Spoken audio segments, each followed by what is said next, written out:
Good morning. Welcome to NewsWire. Happy Friday. Get ready for a big weekend in sports as we got you covered here on today's show for the latest, of course, of the National Basketball Association free agency underway. It's the last weekend of baseball till the All-Star break begins on Monday. We've got Sam McQuillan in the house from Legal Sports Report. Also, Brad Thomas joins us. We'll talk a little soccer here on the show, and Tom Vecchio, who you catch on the weekends talking some baseball, will preview the upcoming matchups this weekend. So that and a whole lot more on this Friday edition of the show as we get ready for the big weekend. And the story that we've been talking about all week long continues to percolate here.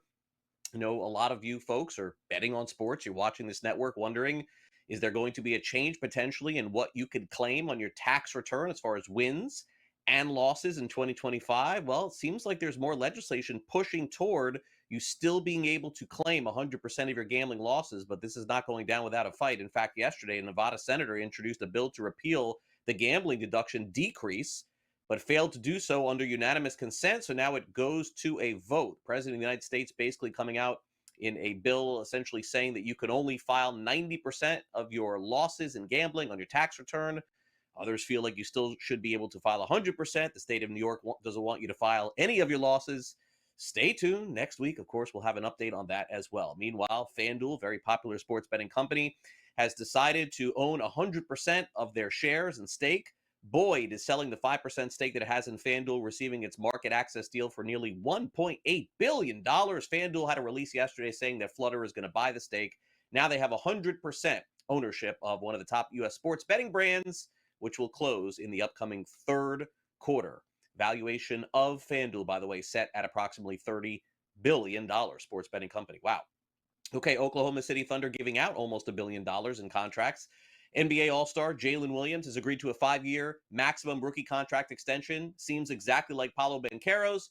$287 million. That's the most you can offer any rookie in a 5-year deal. So that means Shai Gilgeous-Alexander got $285 million, but that was over a very short period of time. He's averaging $70 million AAV. Jalen Williams gets $287. Chet Holmgren, $250. And as I mentioned, close to $1 billion, $822 million in guaranteed contracts in National Basketball Association extensions. Meanwhile, the New York Mets just plodding along in the month of July. Hasn't been great this summer for them. They probably need a break like no other. The Orioles swept them in a doubleheader yesterday. They win game 1 3-1. They win game 2 7-3. Certainly, it has not been a good run for the Mets. And maybe the Orioles are just kind of jumping back into this thing. I guess we'll see. Here's Carlos Mendoza on the lack of offense in the two affairs.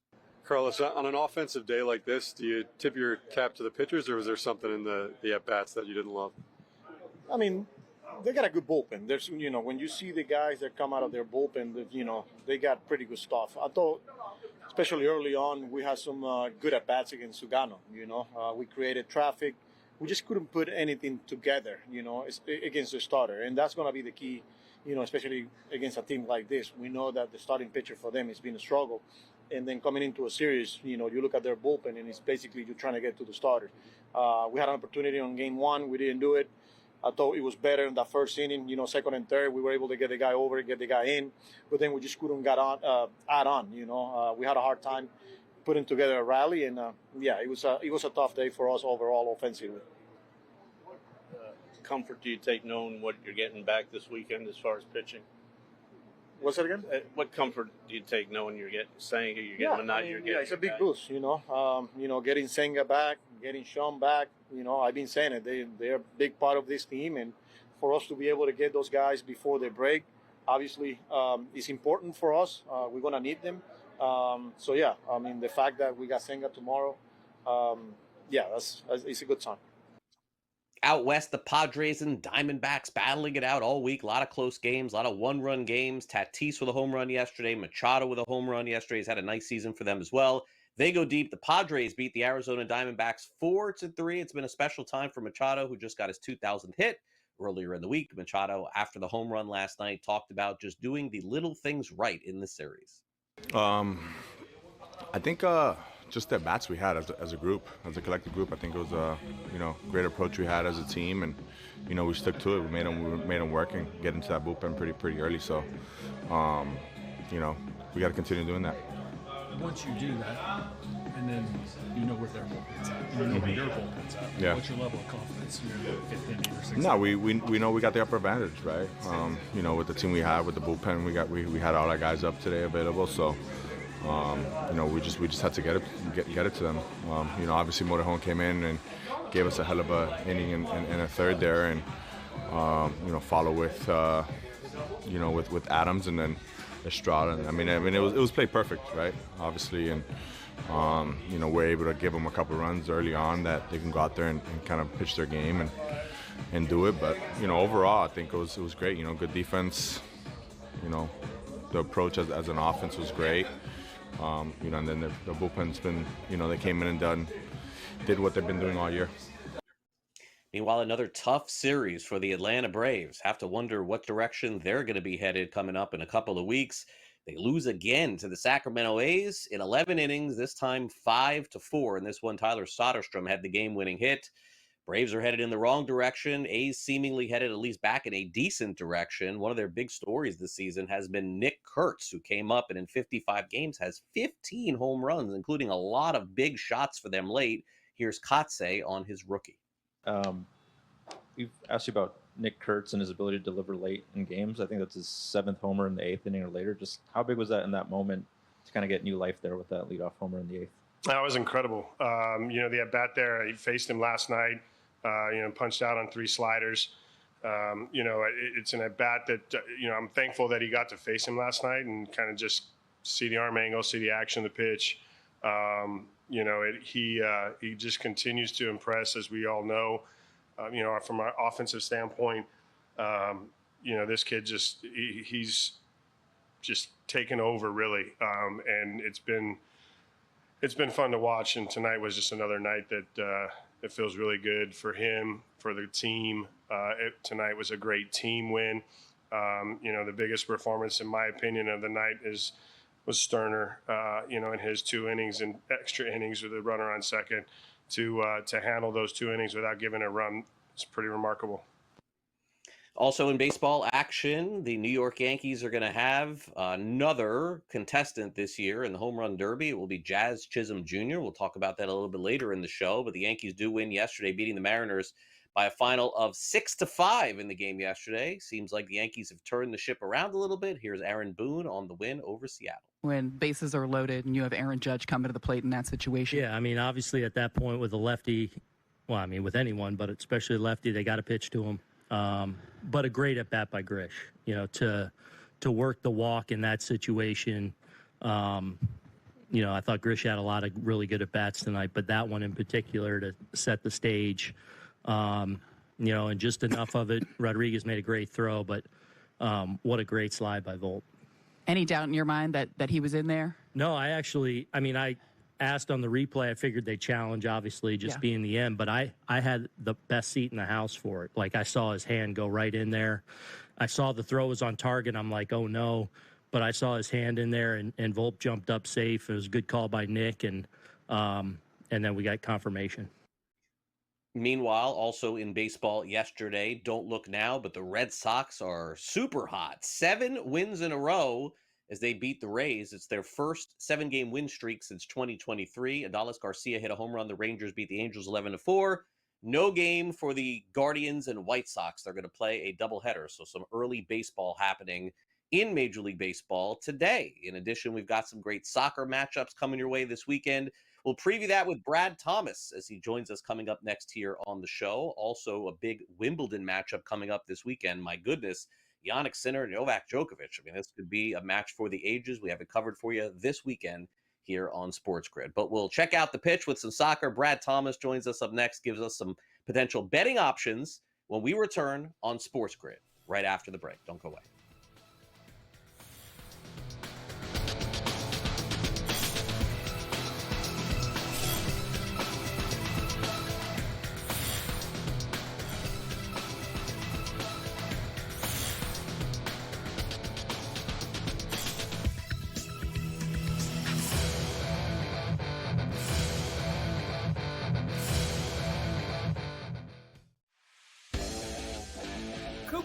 Against Bronny James feels like Mike DeCourcy against Mike Tyson. I'm sorry. Let's be real about this. We're talking about a generational prospect in Cooper Flagg and LeBron's kid who averaged 5.5 points in his 1 year of Division I basketball.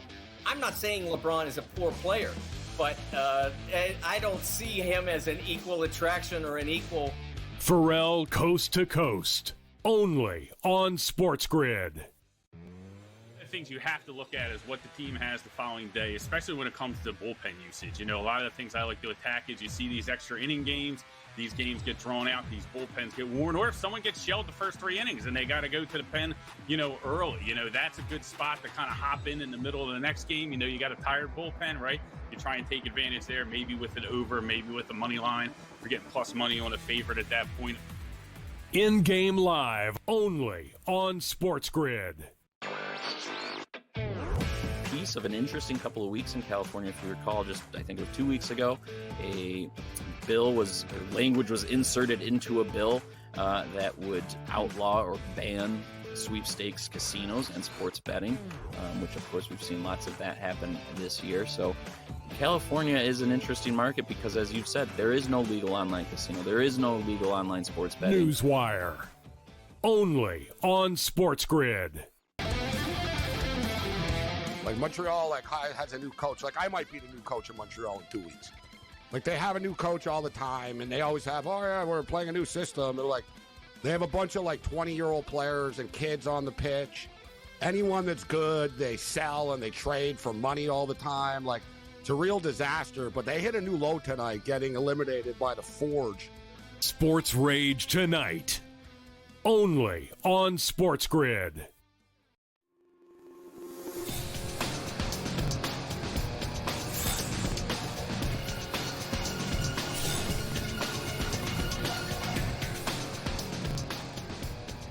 Great to always have Brad Thomas in the house. Usually we talk some NBA. Today we get into a little soccer. Of course, you can catch him on social media and all of his great picks, and he joins us now here on the show. Brad, great to have you back here on NewsWire. Appreciate it, and all of your analysis over on NBC Sports. So, you know, look, a year from now, I think it's going to be a hot conversation, right? Like the real World Cup is next year. But this is sort of the appetizer before the main course, and the same probably could be said for the Premier League. But let's start off with the big matchup coming up on Sunday. It's 3 o'clock Eastern. Chelsea takes on PSG in East Rutherford. And right now, it would appear PSG is a pretty monster favorite for an individual match on the pitch. Is that going to be the way this is going to play out, do you think, this weekend? Yeah, I think so, right? Talking about PSG, what they've done in the span of 3-4 months has been absolutely incredible, right? Not just winning their league, not just winning their cups, not just winning Champions League, but it's in the fashion they've done so, right? In the Champions League final, they played against Inter Milan, one of the best teams in Italy and one of the best teams in the world. They shut them out 5-0. They played Bayern Munich in the, what would that be, quarterfinals. They beat them 2-0. They played Real Madrid in the semifinals and beat them 4-0. Not only are they scoring goals, but defensively, they've been absolutely sound. A lot of that has to do with the pressing. Now they play a Chelsea side who I do think are a little underrated in this match, not necessarily because I think that they're going to beat PSG, but I think just naturally people hear this Chelsea team, especially from the beginning of their league season, they think that natural struggles are to come. But I actually was doing a deep dive in some Premier League data for futures, and this Chelsea team silently was one of the best teams in the Premier League for the last 3 months of the season. They conceded 5 goals in that 3-month span. They had 6 shutouts. More shutouts than goals conceded is fantastic. So I don't think it's going to be some runaway PSG victory, but the way this PSG team plays, it is scary, right? They have a great attacking talent. Both of the wingers on both sides with Desiree Doué and Kvaratskhelia are just phenomenal. And then Ousmane Dembele in the middle. But what I like about this PSG team is their ability to kind of move in space and take the space, and not just offensively, but defensively. Their work rate is really high in filling gaps. Also, their press is really dominant. When you have that kind of attention to detail within filling the space and marking where you should and pressing, that kind of energy is hard to reciprocate on the other side. I don't know if Chelsea can reciprocate that. Chelsea really haven't had to, right? Especially in this run that they've had, right? They played against all of these Brazilian sides, and this is no discredit to the Brazilian sides, but they had a pretty simple run to the championship. They played Fluminense, the least of the defensive sides, right? They played Palmeiras, a team that really is not going to press you much. They're going to sit in a low block. They played against Benfica. Yes, they handled Benfica. Benfica's solid, but down year for Benfica as well. This will be their biggest test of the tournament in the championship. And I genuinely believe PSG win this one by multiple goals. The line opened at minus 150 on the money line. I think it's going to get stretched to about minus 180 by the time it kicks off. All right, should be a fun match. PSG is dominated, winning all of these different trophies they have. Been, one of the most dominant teams in the sport, without a doubt. It's been illustrated through the years as well. All right, so now let's get to the EPL, the English Premier League. We're getting ready. It feels like this season never ends, honestly. I mean, you're kidding me? They start up again next month. It feels like they've been going at it for 11 months. It's like my son's travel baseball team, but I digress. Let's get into it here with the EPL. Tottenham getting ready for another season. They sign a very big player. Very young player also for the league as well. Who is it, and what kind of impact move is this for the English Premier League? Yeah, I'm really excited about the moves that Tottenham have made so far. Bringing in Kudus from West Ham was phenomenal because I just don't believe when they brought in Tell that was going to be a long-term solution, at least not an effective one. Now they have someone with pace who can create, who can also finish the ball, but more importantly, they are on the verge of bringing in Morgan Gibbs-White over from Nottingham Forest. I thought that was a fantastic move because now they have that centerpiece, the creator, the facilitator, that kind of the point guard of their attack, which was kind of lacking. I thought that was really good. We'll see what happens with this squad, right? Like, this is a team that almost was relegated, yet still won a trophy, let go of their manager in Ange Postecoglou and brings in Thomas Frank, who's going to bring in an entirely different tactical setup. It might take some time to kind of adapt to the new setup with the new players, but I think high hopes. I think Tottenham should feel confident in maybe finishing top 6 this year. Now, Arsenal also made a move, maybe not as heralded, but certainly a very expensive player. What do you make of this move between this Arsenal and Chelsea? Yeah, so when you bring in Madueke, you're basically saying we need some creativity on the wings. We need someone who can threaten the back line, get in deep, and distribute to whoever we're going to play, whoever we're going to play at center forward. I think that's the move they're making. They're trying to go out and get Gyökeres from Sporting CP out in Portugal. I think that will be the piece that ties the whole project together. Noni's a really good addition, but without that strong center forward, I don't know if he's going to be as effective as they want, but if they can add in Gyökeres, I think the sky's the limit. Their price is kind of mirroring that, right? Plus 200, plus 250 to win the league. People are believing what Arsenal can do now. Now, finally, let's get to the odds to win the English Premier League, maybe getting ahead of this a little bit, Brad. I mean, years ago, it just felt like it was always Manchester United as the favorite. My gosh, I mean, they never the favorite anymore. 26-1, I see here. Who do you like on this board? Is there anyone in particular, or is it too early? Not too early. I actually have 2 that I like, and the first one is going to be Manchester City. Yeah, they lost their fear factor during the season, but I just don't think they should be a bigger price than Arsenal. This is a team that, they had a down year, but they've won what? They were winning 3 in a row before Liverpool won. They won 4 in a row, and then won 6 of the last 8. And then they went out and just spent money. They brought in Reinders from Milan. They brought in Nori from Wolves, and they brought in Cherki from Lyon. They also brought in Marmoush during the middle of the season. But I also want to advocate for Chelsea a little bit here. 12-1 is a really big price for this team, but they made a ton of really smart signings, and it looks like the Enzo Maresca project is starting to take shape. You should back that up with a top 4 finish just to get a little bit of a hedge. But I think Chelsea is live to win the Premier League. Brad, great to catch up with you on NewsWire. Thanks again. Have a good weekend. Absolutely. Thanks for having me. All right. Coming up next, we got the SportsGrid Sound Off, the debut of Cooper Flagg in the NBA Summer League. Also a little bit on Bronny James as well. You're watching NewsWire. We'll be right back.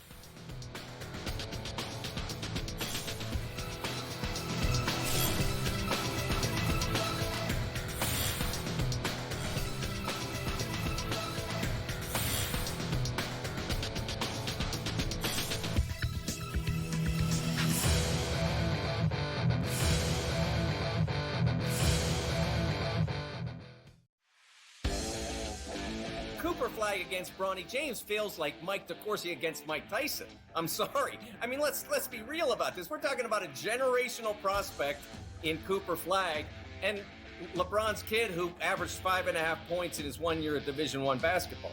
I'm not saying LeBron is a poor player, but I don't see him as an equal attraction or an equal.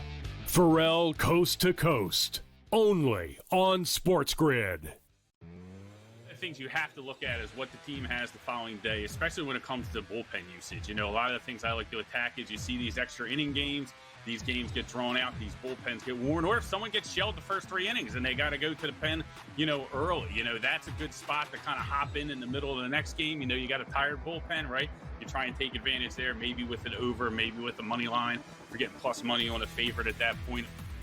In-game live, only on SportsGrid. Piece of an interesting couple of weeks in California. If you recall, I think it was 2 weeks ago, language was inserted into a bill that would outlaw or ban sweepstakes casinos and sports betting, which of course we've seen lots of that happen this year. So California is an interesting market because, as you've said, there is no legal online casino. There is no legal online sports betting. NewsWire, only on SportsGrid. Like Montreal, has a new coach. Like I might be the new coach of Montreal in 2 weeks. Like they have a new coach all the time, and they always have, we're playing a new system. They're like, they have a bunch of 20-year-old players and kids on the pitch. Anyone that's good, they sell and they trade for money all the time. Like it's a real disaster. But they hit a new low tonight, getting eliminated by the Forge. Sports Rage tonight, only on SportsGrid.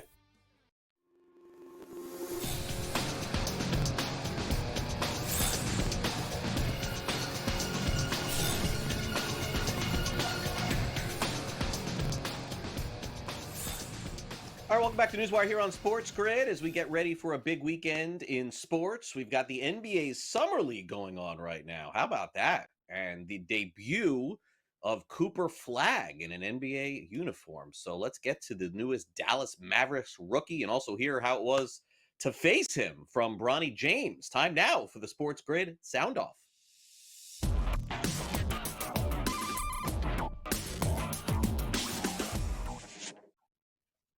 So Cooper Flagg makes his debut in the NBA Summer League, as I just mentioned. He took a lot of shots. He did not make a lot of shots, but it's his first game. It's a rookie. Got to get him a little pass for that. I believe it was 0 for 5 from three-point range. But a lot of people on hand said looked really good. Of course, now he's going to get his chance to chop it up with the Dallas Mavericks this upcoming season. After the game was over, of course, he met with the media and talking about getting those little jitters out of the way for his first game. The coaches had a lot of confidence in me. They were telling me they want me to, experiment, try some new things. I was trying to be aggressive. That's new for me too. I would say that might be one of the worst games of my life. But we got the win, so that's what really matters to me. My teammates, Miles, Ryan, Jordan, and they held it down and did what they had to do. So I'm just glad we got the win. What was your versus Ryan? You said what? Versus Ryan. Yeah, Ryan's been in for the last couple of weeks, and he's great. He's a great player. He has such a great feel for the game. So I love playing with him. It's been a fun couple of weeks. For you personally, what are some things you can take away from your first summer? Yeah, just gotta find a rhythm. I just couldn't really get into a rhythm. It's a different environment. I think it's obviously very different from college. It's probably very different from what the real NBA is gonna be like. So just trying to find a rhythm. Figure it out. It's a new team, new environment. So I'm not necessarily worried, but obviously just not happy with how it went. But at the end of the day, we did get the win. So. Missed a lot of shots, but still, again, first game ever. Can't really get too upset. All right, guess who else is playing in the NBA Summer League? And believe it or not, they went head-to-head. Bronny James. Although head-to-head's probably a little bit far-fetched considering Cooper Flagg's a much taller player than Bronny James. Bronny talked about having to defend him a little bit in their matchup yesterday. Just making sure I'm holding my ground. We got like a half a foot on me, so just trying to stay my ground and put the best defense. Cooper Flagg overall. He's great. I watched him ball in college. He's an amazing player, so I have utmost respect for him. He's going to be something special for sure. Atmosphere in Vegas is always incredible. I've came and watched some games when I haven't been in the league yet, so it's always crazy atmosphere here. And the last 2 years or a year I've been here, it's been amazing. So really grateful for it. Hopefully, Bronny has a better season this coming year in the NBA. Meanwhile, if you were watching Coast to Coast yesterday, you saw John Jastrzemski on the show from SNY. They were breaking down the latest coaching change for the New York Knicks. Of course, Mike Brown is in. Can he get this team back to where they even were a year ago? Here's John with Pharrell, Coast to Coast. The biggest problem the Knicks are going to have, their two best players don't play like a defense. Is Mike Brown all of a sudden going to change that? We'll see. But I don't want to hear the excuses. It's finals or bust. Like, if the Knicks go to the conference finals next year and lose, the excuse makers better not be coming out and saying, oh, well, what about this? What about that? No Halliburton. If not, then when for the Knicks? Do you think that they just change coaches every 4 years and pay the guy a ton of money to jump out a window with a golden parachute like they did Tibbs? I mean, honestly, because I look at this guy as, coach, and then fourth year, see you later. Just like all the rest of them. Honestly, I think it had way more to do with the inner workings at the Garden. I don't know if it was those exit meetings, Scotty, because the timing, you lose to Indiana, what was it, Saturday night? They're having their exit meetings with the players on Sunday and Monday, and all of a sudden they made a coaching change on Tuesday. So I don't know who those guys might have been. They might have said some things that maybe pushed Tibbs out. Maybe it was Leon Rose and Worldwide West coming to that conclusion months ago, not expecting to get to the conference finals. And then it's like, oh, smokes, we made the conference finals, but we lost. Teams are out to make a change. I think a lot of people looked at that situation, said it was Dolan. I don't think he necessarily was against it, but I don't think he was the ringleader that a whole lot of people are making him out to be. I really think it was a collective, operational Knick decision, and we'll see if it ends up being a good one. All right, we will. And Carlos Alcaraz moving on at Wimbledon as well. Some big matchups coming up this weekend. Make sure you check all the updates out this afternoon on Pharrell Coast to Coast, and we've got coverage of Wimbledon this weekend here on SportsGrid as well. All right, coming up next, the last thing that DraftKings wanted to do was return money to customers. That ended up happening in the state of Connecticut. Why did it happen? Coming up next, Sam McQuillan from Legal Sports Report will tell us. We'll be right back with more NewsWire on SportsGrid after the break.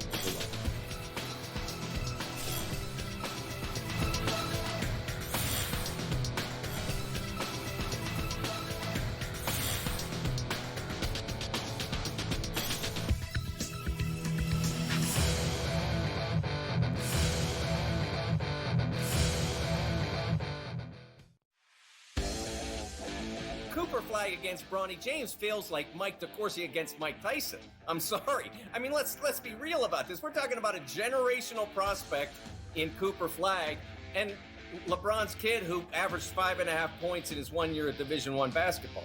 I'm not saying LeBron is a poor player, but I don't see him as an equal attraction or an equal.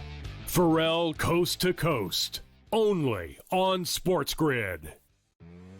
Things you have to look at is what the team has the following day, especially when it comes to bullpen usage. A lot of the things I like to attack is you see these extra inning games, these games get drawn out, these bullpens get worn, or if someone gets shelled the first 3 innings and they got to go to the pen, early, that's a good spot to kind of hop in the middle of the next game. You got a tired bullpen, right? You try and take advantage there, maybe with an over, maybe with a money line. You're getting plus money on a favorite at that point.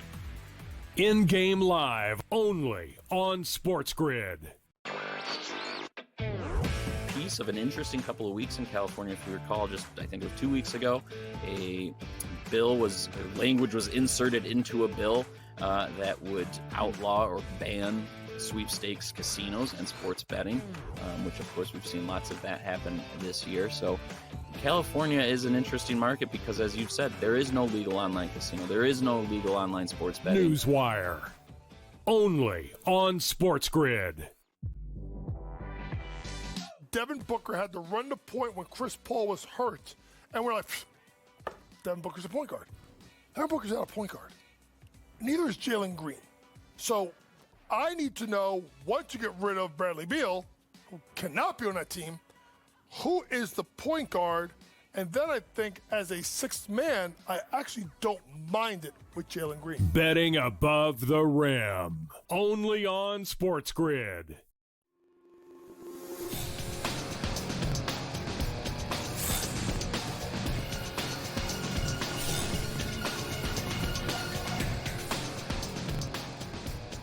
Welcome back to NewsWire here on SportsGrid. Sam McQuillan is with us from Legal Sports Report as we cap off the week. Great to have Sam back in the house. And Sam, got a lot of stories to cover today. So let's get started, including a major deal with FanDuel and learning more about what they're worth. I think it's probably the bigger story here. We'll get to that in a minute. Let's start off with Connecticut. The sports betting operators, Sam, the last thing that they want to do is pay any money to anyone. We know that. No offense, FanDuel. No offense, DraftKings. But they don't want to have to pay more in taxes. They don't want to have to charge per bet either, but they don't want to lose money. So $3 million, not a ton of money to them, but it seems like this was the right call by the state of Connecticut. Sam, what happened? Yeah, in all fairness to DraftKings and FanDuel, I don't think anyone likes losing money or having to pay more taxes. So even though they're gambling companies, they're not alone in that. But what happened in Connecticut was DraftKings just agreed to a settlement with the state to pay out $3 million, which, as you note, Craig, isn't a lot of money to them, but they're going to pay it out to 7,000 customers in Connecticut. And the case involves a casino deposit bonus program that DraftKings was running in the state that Connecticut and their Department of Consumer Protection came out and deemed was misleading.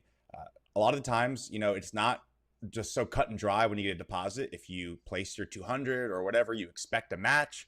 But in this case, you had to play through the money a couple of times. You had to redeem it within 60 days. These are all terms that DraftKings says it included when you click on the terms and conditions box. But let's be frank, nobody really reads them. Connecticut kind of deemed that this was misleading. And then you have the 7,000 people who thought that they were going to get their bonus, didn't get their bonus. So now that $3 million is essentially going to be restoring their bonus. Pretty interesting in the settlement is that DraftKings is kind of avoiding admitting doing any wrongdoing. They did not admit that they did anything wrong. They just kind of said, okay, let's agree to, get this done with. Let's do what's going to satisfy the state. On top of the $3 million, they'll also be paying a $50,000 fine to the state, which I think is a lot better than saying they're wrong. I think that's worth $50,000 to them.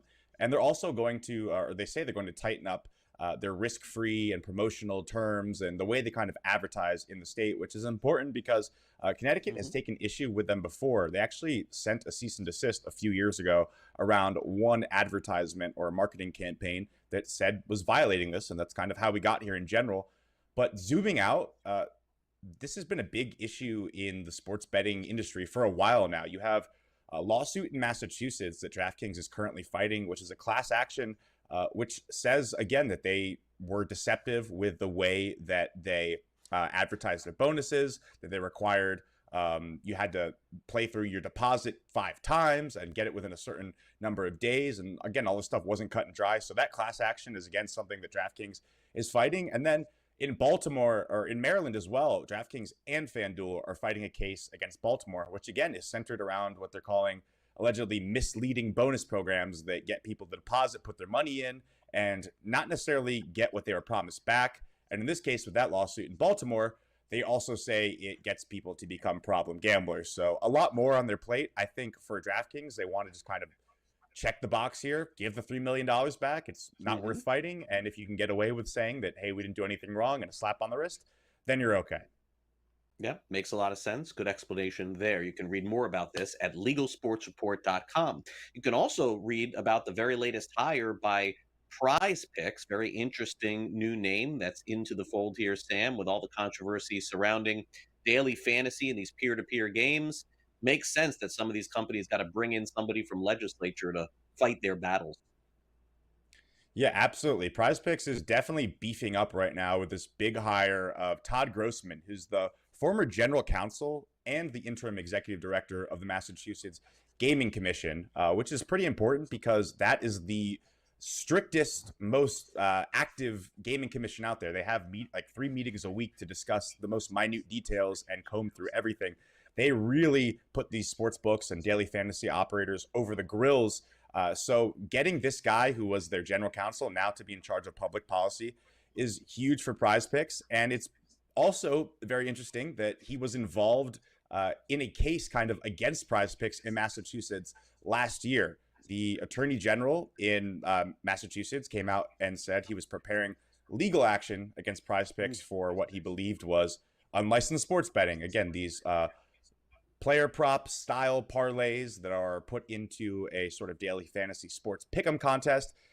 This was the guy they're hiring now to be in charge of their public policy was kind of overseeing this entire case while they were in Massachusetts, and even went as far to say that, yeah, there could be an overlap between the two. It's something we monitor. So on the one hand, they're bringing in someone with a lot of experience. On the other hand, they're kind of pulling this guy away from Massachusetts, which could potentially be taking action against them. So that could be a little messy there. But then you also have the California situation, which we've talked about in the show several times. The attorney general there just came out with an opinion that said what PrizePicks is doing is illegal. And what PrizePicks has done in response is kind of tweak their game, but not left the state. So they're beefing up at a time when their biggest market looks to be a big threat to them, when they really need to help shape public policy. We've certainly seen these companies try to push bills across different states and not so successfully get that job done. So hiring Todd Grossman, a guy with a lot of experience and connections, quite frankly, in a big state, should be a big help for them,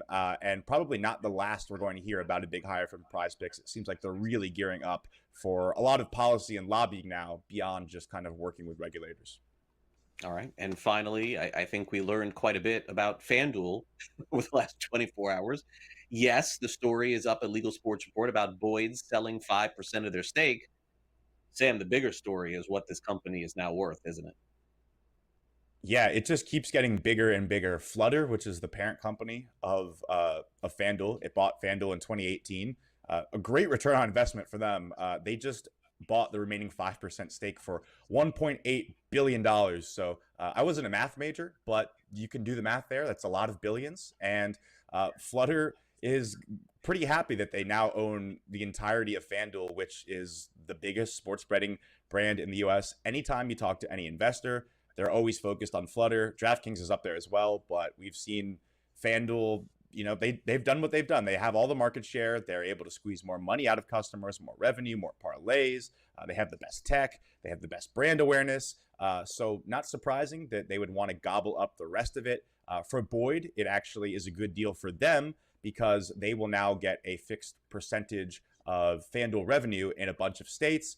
Originally, they had this agreement as kind of a market access agreement. So Boyd owns a bunch of properties in Las Vegas, especially Kansas, Louisiana. That allows FanDuel to be there by partnering with them. FanDuel, in turn, you know, gets the remaining stake back. And it should save Flutter around $65 million annually by restructuring this deal and paying that $1.8 billion. So it should be a good return on investment for them. But another interesting note here is that they might not own 100% of FanDuel for long. The Fox Corporation still has the rights to sort of repurchase 18% of FanDuel. And just a couple months ago, Lachlan Murdoch, who's big up in the Fox organization, said he wants to do that eventually someday. So this also could be one of those moves where they're trying to recoup some stake before, you know, that next move comes along. But it's valued at over $20 billion right now, which allows Fox to be able to do this. So it's a lot of money we're talking about with FanDuel. You know, with sports betting, we often talk about all the companies that are losing money and not making money, but FanDuel is certainly the outlier there. DraftKings, not far behind, but right. Yeah, some pretty big news in terms of how just colossal this company is now valued at just a few years later. Yeah. Yeah, and by the way, folks, everything that Sam and I discussed, this is all available to read more about over at LegalSportsReport.com. Sam, thanks so much for coming on a couple of times with us this week, and I know that we will see you again next week here on NewsWire. Thanks for coming on. Yeah, absolutely, Craig. Thank you. All right, Sam McQuillan from LSR. Up next, it is the best pitcher in baseball on the mound tonight. So that's, of course, must-see TV for the All-Star break this weekend. Tariq Skubal faces off at home against the Seattle Mariners. Any thought to potentially taking Seattle at some significant plus money? Tom Vecchi will join us coming up next and let us know. You're watching NewsWire on SportsGrid. We'll be back right after these brief messages here on this Friday. Don't go away.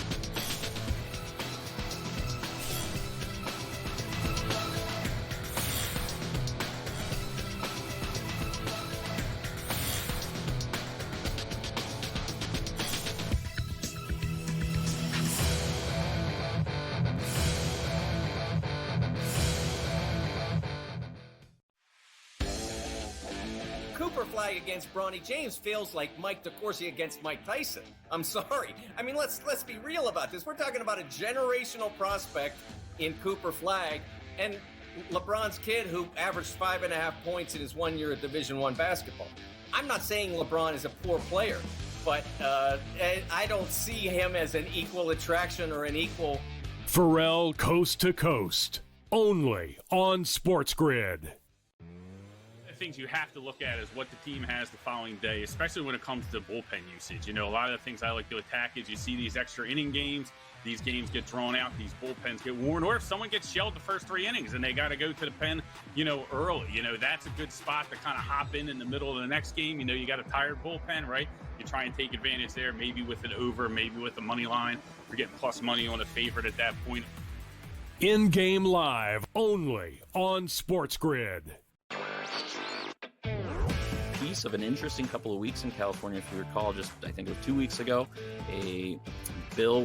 language was inserted into a bill that would outlaw or ban sweepstakes casinos and sports betting, which of course we've seen lots of that happen this year. So California is an interesting market because, as you've said, there is no legal online casino. There is no legal online sports betting. NewsWire, only on SportsGrid. Devin Booker had to run the point when Chris Paul was hurt. And we're like, Devin Booker's a point guard. Devin Booker's not a point guard. Neither is Jalen Green. So I need to know, once you get rid of Bradley Beal, who cannot be on that team, who is the point guard? And then I think as a sixth man, I actually don't mind it with Jalen Green. Betting above the rim, only on SportsGrid.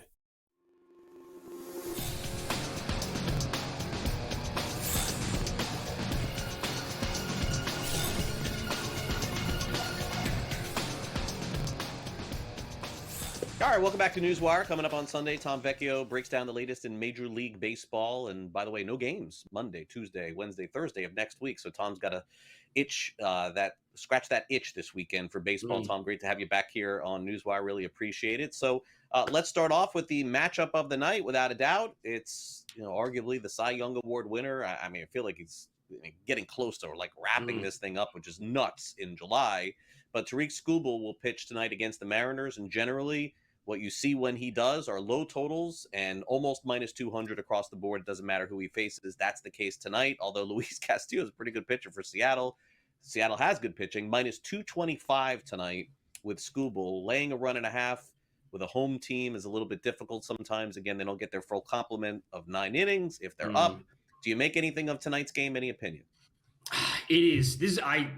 Going into today, I thought this was going to be a super fun game just to break down. But after what the Mariners went through last night, I think this game is far more interesting. When Skubal's on the mound, we're never getting an easy number to bet, right? We're always going to be super heavy lines. I think there's a realistic scenario where we see the Tigers win the first 5, but the Mariners come through in the full game. Now, I'm not saying I love those odds because it's minus 290 for just the first 5. Obviously, we'd be getting the Skubal sample at least at that point. And then bringing in the Tigers bullpen, which has had a little bit of struggles, especially over the past week. And again, buying into at least some of the narrative of the Mariners collapse of last night. Maybe they struggle to score early, no surprise against Skubal, but then they scratch across a few runs later in the game. So it's like a little bit of a skill shot to say, oh, they lose the first 5, but they end up winning the full game. But I could see that happening. And frankly, if we see the Mariners come away with a loss tonight, I'll frankly be backing them tomorrow at probably a pretty solid plus money price as well.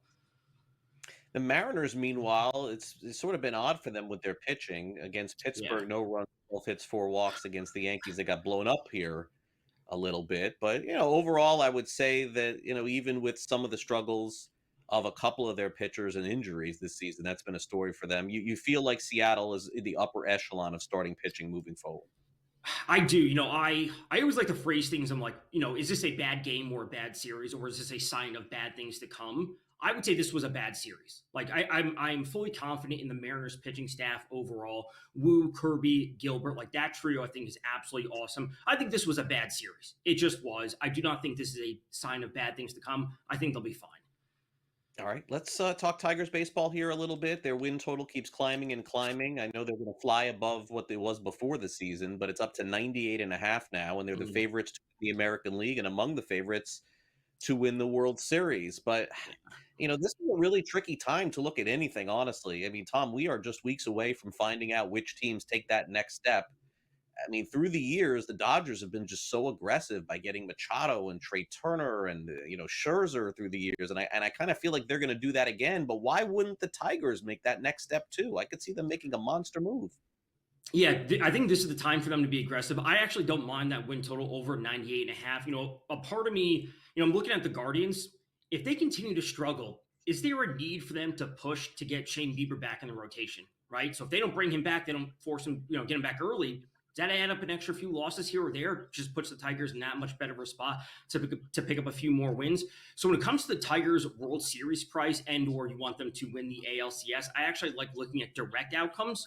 So if you think, the Blue Jays continue this hot start, it could be Tigers to beat the Blue Jays, Tigers to beat the Yankees, whatever it might be, or Tigers to beat the Dodgers in the World Series. You're getting a better price. Now, we do need that direct outcome to happen, but I don't want to be going to such a short price. I'd rather take a little bit of a longer shot and find my way to potentially hedge out once the playoffs start. Yeah, the other phenomenon is Paul Skeens pitching tonight. Okay, yeah. So the Twins are slight favorites. And that's because the Pirates just lose every game and they don't score. I mean, this is true. I mean, they literally are losing every game now and not scoring runs in any game. Skeens has a chance to do something which is incredible, have a higher WAR than wins in a baseball season. I mean, that is insane. The total is 6.5 tonight, and that's no disrespect to Joe Ryan either. He's been really good for the Twins. Yeah. And Tom, the Twins are like lifeless on offense. They don't score at all. So, I mean, call me crazy for liking an under 6.5, but I think I do. I like the under 6.5. Byron Buxton got hit on the hand a couple nights ago, and his status is to be determined. He also has the home run derby coming up, so not sure if their best hitter is going to be in the lineup. I don't mind the Tigers on the money line. There was also a report the other day that some teams have been, kind of checking in on Joe Ryan, what's his availability from the Twins, and if the Twins are sitting where they are, a part of me wants to say, it's like, are we going to see what the White Sox did last season with Garrett Crochet? It's like, we're gonna ease off the gas a little bit, because if we have a trade piece potential, we don't want Joe Ryan to be going out there and expending too many innings if other teams are going to be wanting him. So I actually don't mind the Pirates at plus 110 on the money line. And yeah, give me under 6.5 or 7 wherever you can find it. Yeah, you probably then would double down on their win total. The Twins 80.5. I don't know how that's even the case. I mean, I don't see how they're a player in this playoff chase at all. And again, Buxton notwithstanding, Royce Lewis notwithstanding, I don't know. To me, I'm sorry to say, Tom, I saw them play here in South Florida. They just don't look good. They do not look like a good team to me. I was a little bit, I want to say a bit more than a bit hesitant when they were booked as the favorites to win the AL Central. I was just not on board with that. The inconsistency that we saw, or have seen historically from the injuries, this is a team of I almost want to say it's we never saw their full potential just because Royce Lewis and Byron Buxton haven't been in the same lineup for an extended period of time at any point. And then the injuries for the pitching staff, I just never liked where they were priced. And honestly, I think this is a season that I don't want to say they want to wrap things up and start trading away pieces, but that's what it looks like to me. Feels like that. Correa, also not a good year for him either. Okay, let's wrap it up. Blue Jays, A's tonight. Blue Jays are favored. That win streak's finally over for them. The A's are that scrappy team. I feel like they got their losing streak behind them too. Any position?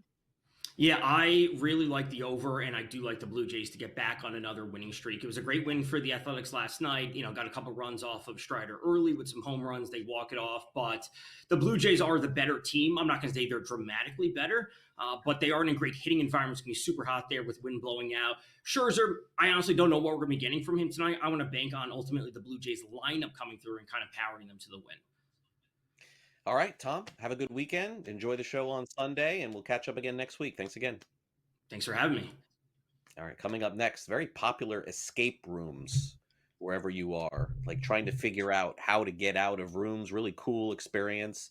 I mean, this Boston Celtics head coach, Joe Mazzulla, never disappoints with his comments. He doesn't really like escape rooms, but he likes the idea of something different. Gotta explain this one to you next.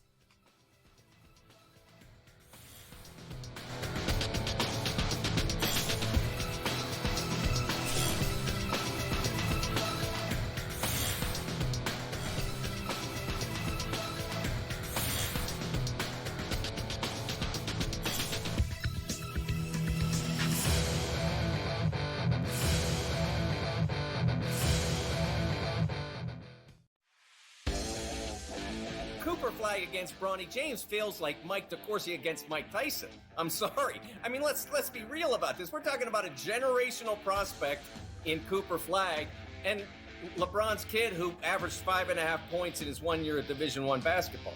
I'm not saying LeBron is a poor player, but I don't see him as an equal attraction or an equal. Pharrell Coast to Coast, only on SportsGrid. Things you have to look at is what the team has the following day, especially when it comes to bullpen usage. You know, a lot of the things I like to attack is you see these extra inning games, these games get drawn out, these bullpens get worn, or if someone gets shelled the first 3 innings and they got to go to the pen, early, that's a good spot to kind of hop in the middle of the next game. You got a tired bullpen, right? You try and take advantage there, maybe with an over, maybe with the money line. You're getting plus money on a favorite at that point. In-game live, only on SportsGrid. Piece of an interesting couple of weeks in California, if you recall, I think it was 2 weeks ago, language was inserted into a bill that would outlaw or ban sweepstakes casinos and sports betting, which of course we've seen lots of that happen this year. So California is an interesting market because, as you've said, there is no legal online casino. There is no legal online sports betting. NewsWire, only on SportsGrid. Devin Booker had to run the point when Chris Paul was hurt. And we're like, Devin Booker's a point guard. Devin Booker's not a point guard. Neither is Jalen Green. So I need to know, once you get rid of Bradley Beal, who cannot be on that team, who is the point guard? And then I think as a sixth man, I actually don't mind it with Jalen Green. Betting above the rim, only on SportsGrid.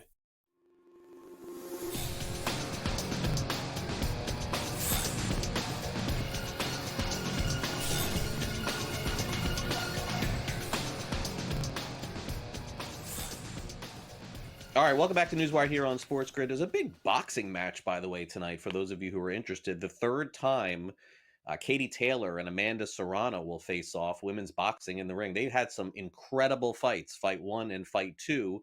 Tonight's fight is on Netflix. They say 8 o'clock Eastern is the fight. We know that's not the case. We know it's going to be like 10 o'clock, 11 o'clock tonight, but that will be streaming tonight. Actually, a pretty cool boxing match, has a chance to be really good.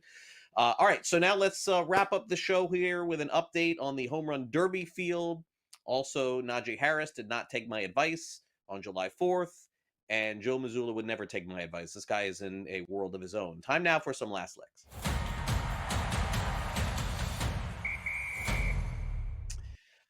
All right, Joe Mazzulla is the head coach of the Boston Celtics. He's clearly a very good head coach. We'll start there. He's also very clearly not good at media. His post games are just weird, boring, not very good. Seems like he's kind of like always on the attack of reporters. Just very odd guy when it comes to that.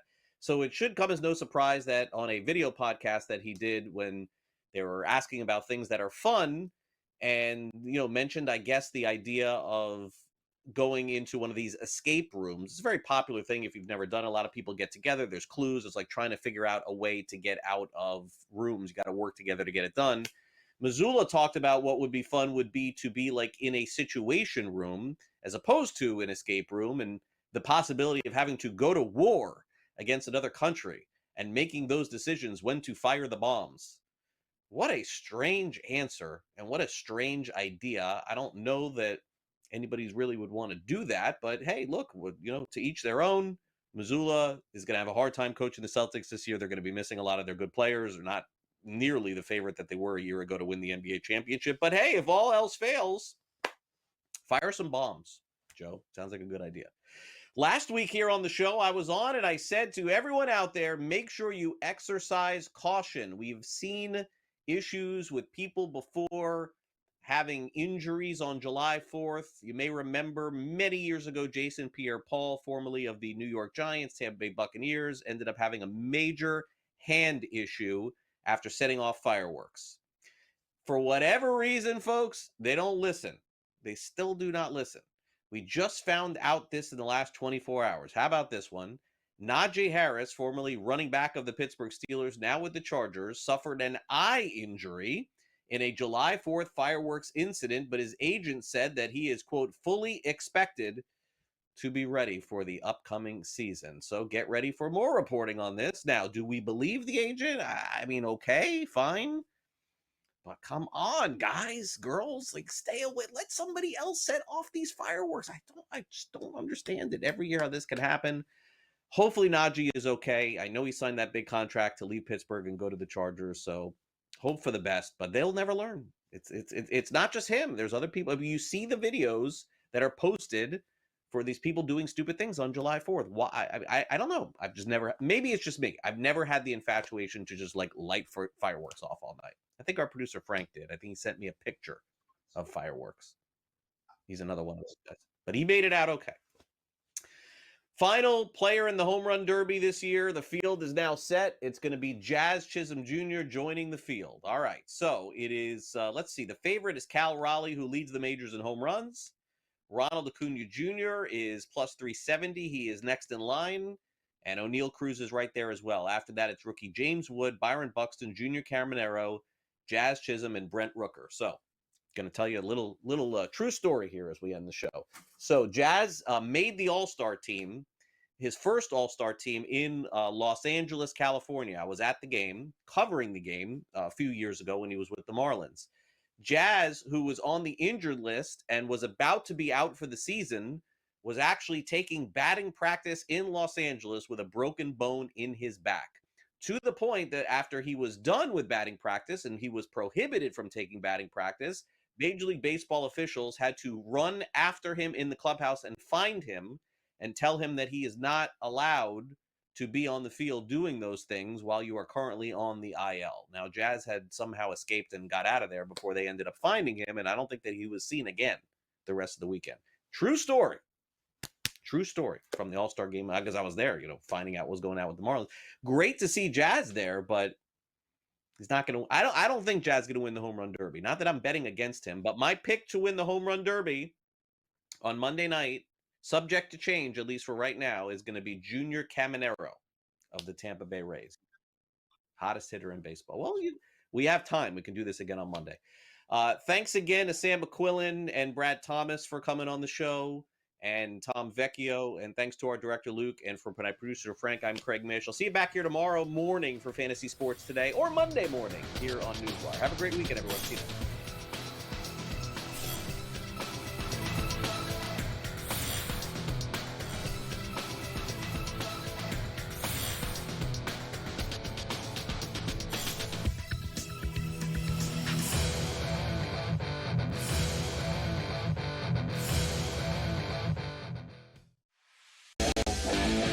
Flag against Bronny James feels like Mike DeCourcy against Mike Tyson. I'm sorry. I mean, let's be real about this. We're talking about a generational prospect in Cooper Flag and LeBron's kid who averaged 5.5 points in his 1 year at Division I basketball.